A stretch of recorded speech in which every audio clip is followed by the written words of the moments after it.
I'll give you a great example of a liberal ridiculous op. The January 6th committee is now referring Donald Trump to the Department of Justice for criminal insurrection charges.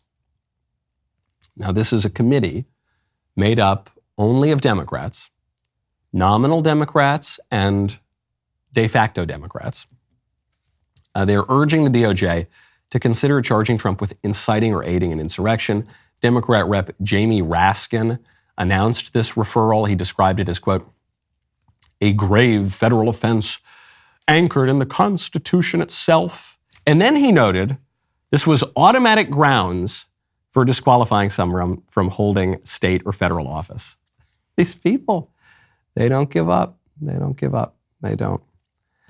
2015, I say Donald Trump, he can't run for office. He slept with models and porn stars. You know that thing that we've all known about him for decades? You know that thing that a pretty prominent recent Democrat president did very publicly and scandalously.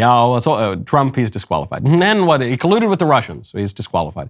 And then he colluded with the Ukrainians, even though the Ukrainians hate the Russians. And the Russians, anyway, he colluded with both somehow, and he's disqualified. And he's an insurrectionist. And even though no one involved in the Capitol Hill riot has been charged with insurrection at all, because it's just ridiculous, he can't run now. And he's a total loser, and everyone hates him, and there's no way he could ever win, and that's why we have to do everything we can to prevent him from appearing on the ballot.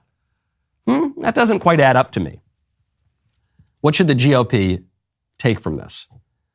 Well, the GOP can mock it. I think it's good to mock the January 6th Commission. It's very funny to mock that, and it's good to do that. The GOP can ignore it. Okay, that's fine.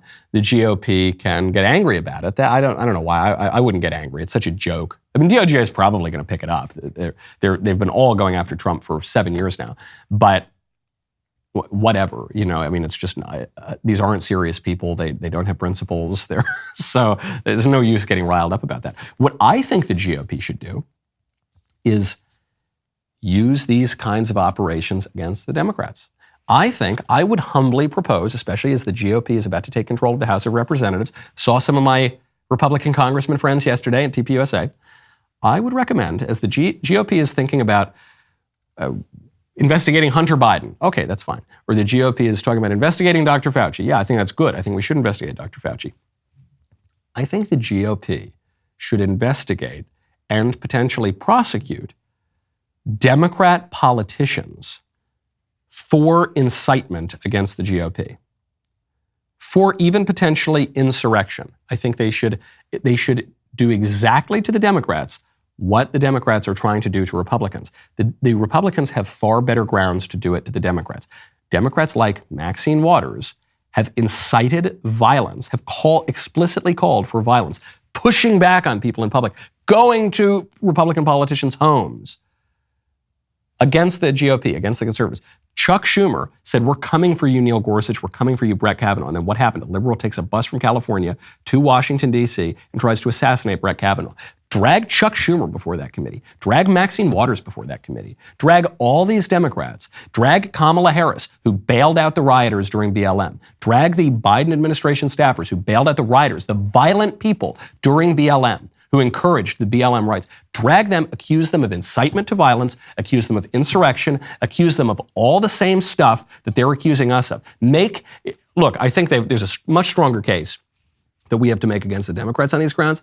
But even if not, even if it's all just a big joke, then make a bigger mockery of this than the Democrats did. Just shove it in their face. Or what are we going to do? We're going to roll over. We're going to investigate Hunter Biden. We're going to find all sorts of perverted things on the laptop. None of it's going to stick. Joe Biden is not going to be held to account for anything. And then we're going to lose the House at some point, and then nothing happened. No. Fight back against this nonsense. Show them that you are not going to take this lying down. What matters in politics is winning.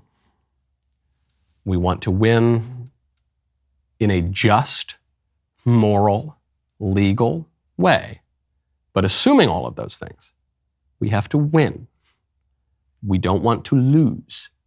We don't want to lose with dignity, as some of the squishes often want us to do. There isn't usually very much dignity in losing with dignity.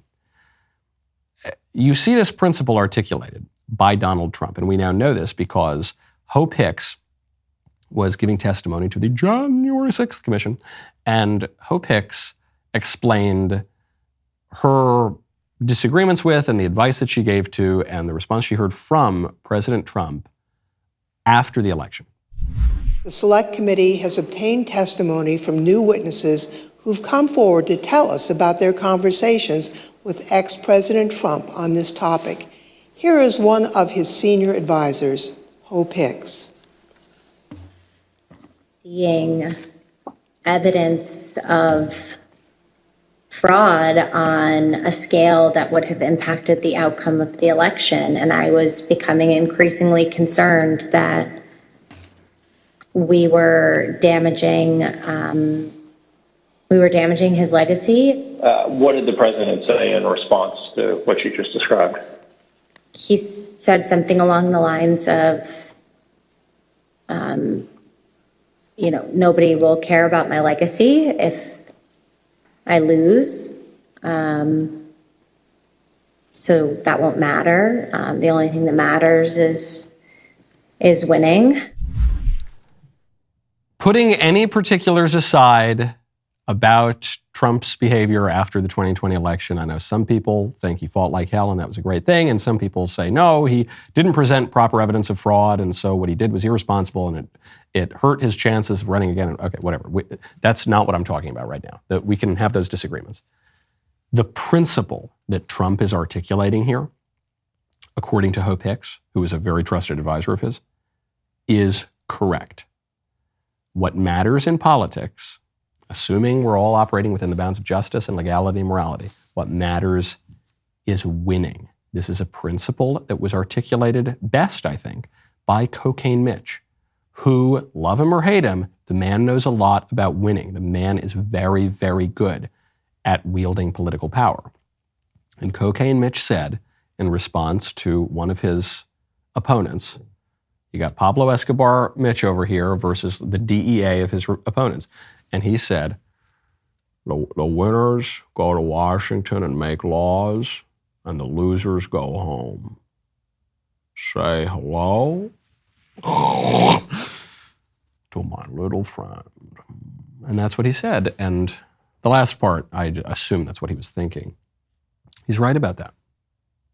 The winners make laws, the losers go home. Nobody is going to give Trump a pat on the head and say, well, we called him Hitler for 4 years. Well, like 5 or 6 years, actually. And we fought him every step of the way, and we impeached him twice, and we just hate him so much. But he had a great legacy.